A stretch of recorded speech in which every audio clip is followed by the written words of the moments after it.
आपकी खुशी में, आपके गम में, आपकी आंसुओं में, आपकी मुस्कुराहटों में, आपके आज में, आपके कल में, आपके साथ होगी एक कहानी और मैं। नमस्कार दोस्तों, आप सभी का स्वागत है मेरे चैनल कथा सागर में। दोस्तों, आज मैं आप सब लोगों के लिए प्रेमचंद जी की लिखी कहानी कर्मों का फल लेकर आई हूँ। आशा करती हूँ ये कहानी आपको पसंद ज़रूर आएगी।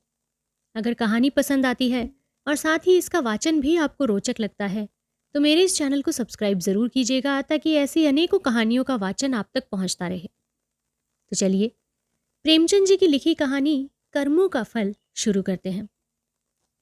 मुझे हमेशा आदमियों के परखने की सनक रही है और अनुभव के आधार पर कह सकता हूँ कि ये अध्ययन जितना मनोरंजक, शिक्षाप्रद और उद्घाटनों से भरा हुआ है उतना शायद और कोई अध्ययन ना होगा।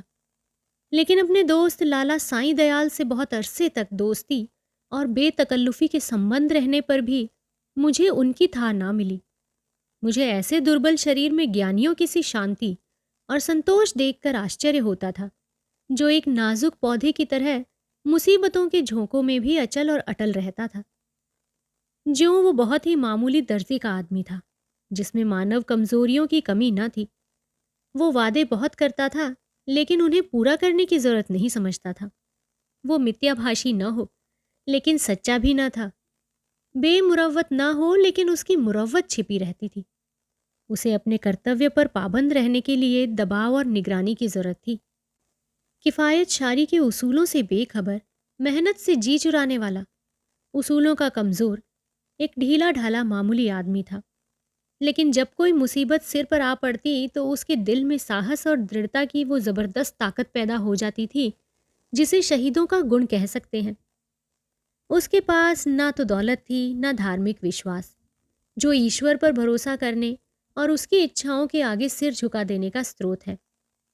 एक छोटी सी कपड़े की दुकान के सिवाय कोई जीविका ना थी। ऐसी हालतों में उसकी हिम्मत और दृढ़ता का सोता कहाँ छिपा हुआ है, वहां तक मेरी अन्वेषण दृष्टि नहीं पहुंचती थी। बाप के मरते ही मुसीबतों ने उस पर छापा मारा। कुछ थोड़ा सा कर्ज विरासत में मिला, जिसमें बराबर बढ़ते रहने की आश्चर्यजनक शक्ति छिपी हुई थी। बेचारे ने अभी बरसी से छुटकारा नहीं पाया था कि महाजन ने नालिश की और अदालत के तिलिस्मी अहाते में पहुंचते ही ये छोटी सी हस्ती इस तरह फूली जिस तरह मशक फलती है। डिग्री हुई। जो कुछ जमा जथा था, बर्तन भांडे, हांडी तवा, उसके गहरे पेट में समा गए। मकान भी न बचा। बेचारे मुसीबतों के मारे साईं दयाल का अब कहीं ठिकाना न था।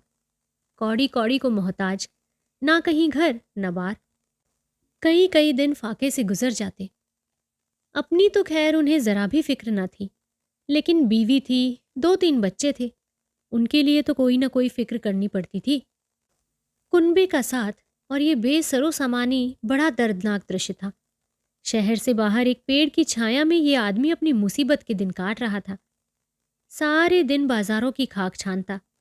आह, मैंने एक बार उस रेलवे स्टेशन पर उसे देखा। उसके सिर पर एक भारी बोझ था।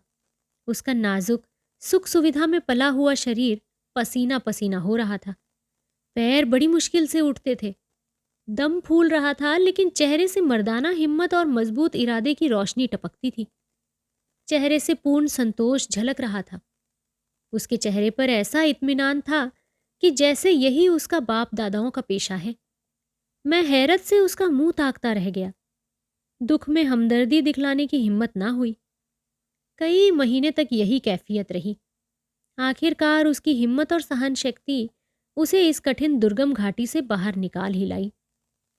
थोड़े ही दिनों के बाद मुसीबतों ने फिर उस पर हमला किया। ईश्वर ऐसा दिन दुश्मन को भी ना दिखलाए। मैं 1 महीने के लिए बंबई चला गया था। वहां से लौटकर उससे मिलने गया। आहा, वो दृश्य याद करके आज भी रोंगटे खड़े हो जाते हैं और दिल डर के कांप उठता है। सुबह का वक्त था। मैंने दरवाजे पर आवाज दी और हमेशा की तरह बेतकल्लुफ अंदर चला गया। मगर वहां साईं दयाल का वो हंसमुख चेहरा, जिस पर मर्दाना हिम्मत की ताजगी झलकती थी, नजर नहीं आया। मैं 1 महीने के बाद उनके घर जाऊं और वो आंखों से रोते लेकिन होठों से हंसते दौड़कर मेरे गले लिपट न जाए, जरूर कोई आफत है। उसकी बीवी सिर झुकाए आई और मुझे उसके कमरे में ले गई। मेरा दिल बैठ गया। साईं दयाल एक चारपाई पर मैले कुचैले कपड़े लपेटे, आंखें बंद किए, पड़ा हुआ दर्द से कराह रहा था। जिस्म और बिछौने पर मक्खियों के गुच्छे बैठे हुए थे।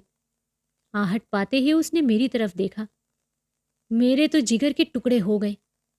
हड्डियों का ढांचा रह गया था बस। दुर्बलता की इससे ज्यादा सच्ची और करुण तस्वीर नहीं हो सकती। उसकी बीवी ने मेरी तरफ निराशा भरी आंखों से देखा। मेरी आंसू भर आए। उस सिमटे हुए ढांचे में बीमारी को भी मुश्किल से जगह मिलती होगी। जिंदगी का क्या जिक्र। आखिर मैंने धीरे से पुकारा। आवाज सुनते ही वो बड़ी बड़ी आंखें खुल गईं, लेकिन उनमें पीड़ा और शोक के आंसू न थे। संतोष और ईश्वर पर भरोसे की रोशनी थी। और वो पीला चेहरा, आह, वो गंभीर संतोष का मौन चित्र, वो संतोषमय संकल्प की सजीव स्मृति। उसके पीलेपन में मर्दाना हिम्मत की लाली झलकती थी।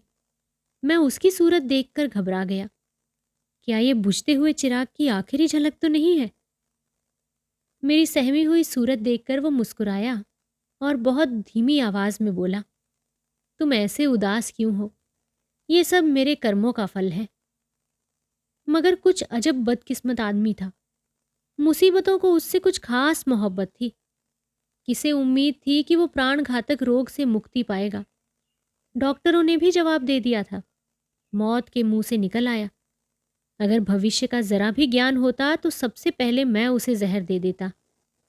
आहा, उस शोकपूर्ण घटना को याद करके कलेजा मुंह को आ जाता है। धिक्कार है इस जिंदगी पर कि बाप अपनी आंखों से अपने इकलौते बेटे का शोक देखे। कैसा हंसमुख, कैसा खूबसूरत और होनहार लड़का था। कैसा सुशील, कैसा मधुरभाषी। जालिम मौत ने उसे छांट लिया। प्लेग की दुहाई मची हुई थी। शाम को गिल्टी निकली और सुबह को, कैसी मनहूस, कैसी अशुभ सुबह थी। वो जिंदगी सवेरे के चिराग की तरह बुझ गई। मैं उस वक्त उस बच्चे के पास बैठा हुआ था और साईं दयाल दीवार का सहारा लिए हुए खामोश आसमान की तरफ देखता रहा। मेरी और उसकी आंखों के सामने जालिम और बेरहम मौत ने उस बच्चे को हमारी गोदी से छीन लिया। मैं रोते हुए साईं दयाल के गले से लिपट गया। सारे घर में कोहराम मचा हुआ था। बेचारी माँ पछाड़ी खा रही थी। बहनें दौड़ दौड़ कर भाई की लाश से लिपटती थीं और जरा देर के लिए ईर्ष्या ने भी संवेदना के आगे सिर झुका दिया था। मोहल्ले की औरतों को आंसू बहाने के लिए दिल पर जोर डालने की जरूरत न थी। जब मेरे आंसू थमे तो मैंने साईं दयाल की तरफ देखा। आंखों में तो आंसू भरे हुए थे। आह, संतोष का आंखों पर कोई बस नहीं, लेकिन चेहरे पर मर्दाना दृढ़ता और समर्पण का रंग स्पष्ट था। इस दुख की बाढ़ और तूफानों में भी शांति की नैया उसके दिल को डूबने से बचाए हुए थी। इस दृश्य ने मुझे चकित नहीं, स्तंभित कर दिया। संभावनाओं की सीमाएं कितनी ही व्यापक हों, ऐसी हृदय द्रावक स्थिति में होश व हवास और इत्मीनान को कायम रखना उन सीमाओं से परे है। लेकिन इस दृष्टि से साईं दयाल मानव नहीं, अति मानव था। मैंने रोते हुए कहा, भाई साहब, अब संतोष की परीक्षा का अवसर है। उसने दृढ़ता से उत्तर दिया, हाँ, ये कर्मों का ही फल है। मैं एक बार फिर भौचक्का सा होकर उसका मुंह ताकने लगा। लेकिन साईं दयाल का ये तपस्वियों जैसा धैर्य और ईश्वर इच्छा पर भरोसा अपनी आंखों से देखने पर भी मेरे दिल में संदेह बाकी थे। मुमकिन है जब तक चोट ताज़ी है सब्र का बांध कायम रहे, लेकिन उसकी बुनियादें हिल गई हैं, उसमें दरारें पड़ गई हैं। वो अब ज्यादा देर तक शोक और दुख की लहरों का मुकाबला नहीं कर सकता। क्या संसार की कोई दुर्घटना इतनी हृदय द्रावक, इतनी निर्मम, इतनी कठोर हो सकती है? संतोष और दृढ़ता और धैर्य और ईश्वर पर भरोसा, ये सब उस आंधी के सामने घास फूस से ज्यादा नहीं। धार्मिक विश्वास तो क्या, अध्यात्म तक उसके सामने सिर झुका देता है। उसके झोंके आस्था और निष्ठा की जड़ें हिला देती हैं। लेकिन मेरा अनुमान गलत निकला। साईं दयाल ने धीरज को हाथ से न जाने दिया। वो बदस्तूर जिंदगी के कामों में लग गया। दोस्तों की मुलाकातें और नदी के किनारे की सैर और तफरीह और मेलों की चहल पहल, इन दिलचस्पियों में उसके दिल को खींचने की ताकत अब भी बाकी थी। मैं उसकी एक एक क्रिया को, एक एक बात को गौर से देखता और पढ़ता। मैंने दोस्ती के नियम कायदों को भुलाकर उसे उस हालत में देखा जहां उसके विचारों के सिवाय और कोई न था। लेकिन उस हालत में भी उसके चेहरे पर वही पुरुषोचित धैर्य था और शिकवे शिकायत का एक शब्द भी उसकी जुबान पर नहीं आया। इसी बीच मेरी छोटी लड़की चंद्रमुखी निमोनिया की भेंट चढ़ गई।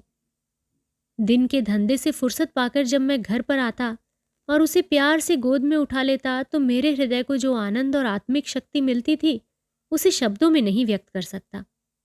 उसकी अदाएं सिर्फ दिल को लुभाने वाली नहीं, गम को भुलाने वाली है।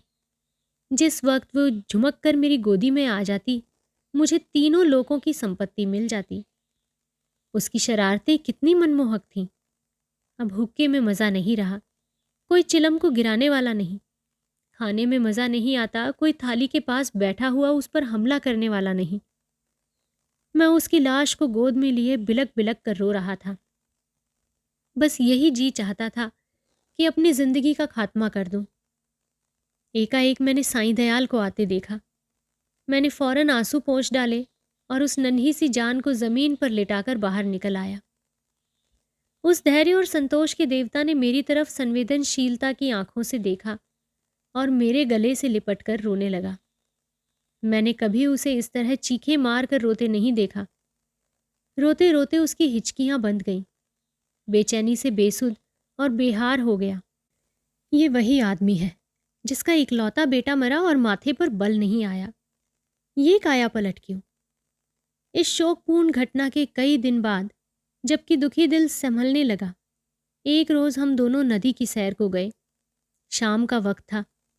नदी कहीं सुनहरी, कहीं नीली, कहीं काली, किसी थके हुए मुसाफिर की तरह धीरे धीरे बह रही थी। हम दूर जाकर एक टीले पर बैठ गए, लेकिन बातचीत करने को जी न चाहता था। नदी के मौन प्रवाह ने हमको भी अपने विचारों में डुबो दिया। नदी की लहरें विचारों की लहरों को पैदा करने लगीं। मुझे ऐसा मालूम हुआ कि प्यारी चंद्रमुखी लहरों की गोद में बैठी मुस्कुरा रही है। मैं चौंक पड़ा और अपने आंसुओं को छिपाने के लिए नदी में मुंह धोने लगा।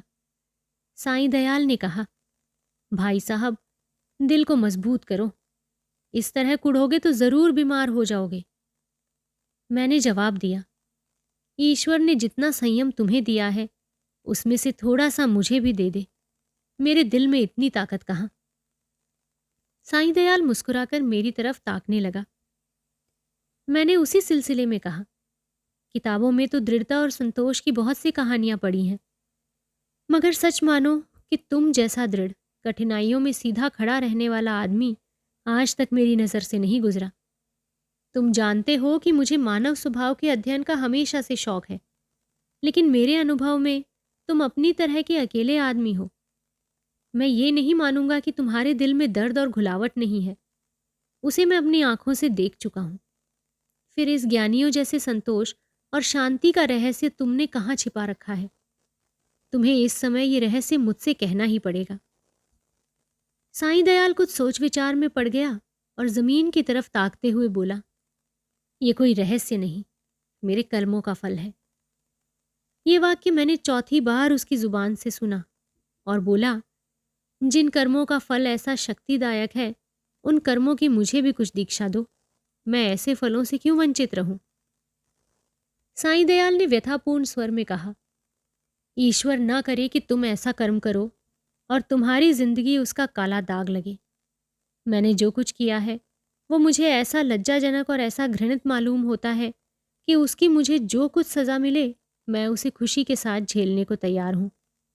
आह, मैंने एक ऐसे पवित्र खानदान को, जहां मेरा विश्वास और मेरी प्रतिष्ठा थी, अपनी वासनाओं की गंदगी में लिथेड़ा, और एक ऐसे पवित्र हृदय को जिसमें मोहब्बत का दर्द था, जो सौंदर्य वाटिका की एक अनोखी नई खिली हुई कली थी और सच्चाई थी। उस पवित्र हृदय पर मैंने पाप और विश्वासघात का बीज हमेशा के लिए बो दिया। ये पाप है जो मुझसे हुआ है और उसका पल्ला उन मुसीबतों से भरा हुआ बहुत भारी है जो मेरे ऊपर अब तक पड़ी हैं या आगे चलकर पड़ेंगी। कोई सजा, कोई दुख, कोई क्षति उसका प्रायश्चित नहीं कर सकती। मैंने सपने में भी नहीं सोचा था कि साईं दयाल अपने विश्वासों में इतना दृढ़ है। पाप हर आदमी से होते हैं। हमारा मानव जीवन पापों की एक लंबी सूची है। वो कौन सा दामन है जिस पर ये काले दाग न हो। लेकिन कितने ऐसे आदमी हैं जो अपने कर्मों की सजाओं को इस तरह उदारता पूर्वक मुस्कुराते हुए झेलने के लिए तैयार हों। हम आग में कूदते हैं लेकिन जलने के लिए तैयार नहीं होते। मैं साईं दयाल को हमेशा इज्जत की निगाह से देखता हूँ। इन बातों को सुनकर मेरी नज़रों में उसकी इज्जत तिगुनी हो गई। एक मामूली दुनियादार आदमी के सीने में एक फकीर का दिल छिपा हुआ था, जिसमें ज्ञान की ज्योति चमकती थी। मैंने उसकी तरफ श्रद्धापूर्ण आंखों से देखा और उसके गले से लिपटकर बोला, साईं दयाल, अब तक मैं तुम्हें एक दृढ़ स्वभाव का आदमी समझता था, लेकिन आज मालूम हुआ कि तुम उन पवित्र आत्माओं में से हो जिनका अस्तित्व संसार के लिए वरदान है। तुम ईश्वर के सच्चे भक्त हो और मैं तुम्हारे पैरों पर सिर झुकाता हूं। तो दोस्तों, आशा करती हूँ आपको ये कहानी पसंद ज़रूर आई होगी। दोस्तों, हम अपने जीवन में कैसे कर्म करते हैं ये हम सब जानते हैं, और जानते बूझते भी हम गलत कर्मों में अपने आप को लिप्त करते हैं। लेकिन सच्चा मनुष्य वही है जो या तो सही समय पर अपने किए हुए कर्म को जान ले और उससे पीछे हट जाए, या फिर अपने द्वारा कोई ऐसा कर्म जो वो कर चुका है उसका प्रायश्चित करने के लिए दिल से तैयार रहे। तो जल्दी ही आप लोगों से फिर से मुलाकात होगी एक नई कहानी के साथ। तब तक के लिए आप अपना और अपने पूरे परिवार का ध्यान रखिए, खुश रहिए और स्वस्थ रहिए। नमस्कार।